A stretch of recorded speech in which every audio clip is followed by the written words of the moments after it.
बिस्मिल्लाहिर्रहमानिर्रहीम। अस्सलामु अलैकुम। आप देख रहे हैं यूट्यूब चैनल आम सी बातें। एक और सुन्नी आलम को कत्ल की धमकियां और वीडियो पैगाम भी सामने आ गया। इस वीडियो में हम इसी के मुतालिक बात करेंगे। नाज़रीन इकराम, अभी चंद दिन पहले तहरीक लब्बैक के सरबराह अल्लामा सऊद हुसैन रिज़वी पर 2 हमले किए गए। इसके बाद मुफ्ती आज़म पाकिस्तान मुफ्ती मुनीब रहमान साहब को भी धमकियां दी गई हैं।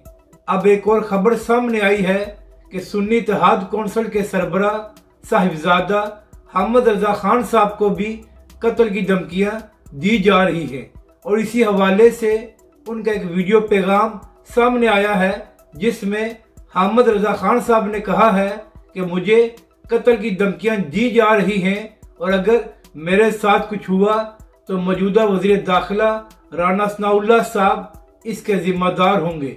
अब इसके बाद हुकूमत और तमाम इदारों का काम है कि वो अहमद रजा खान साहब की बात को संजीदा लें और इक़दाम करें ताकि उन पर कोई हमला ना कर सके।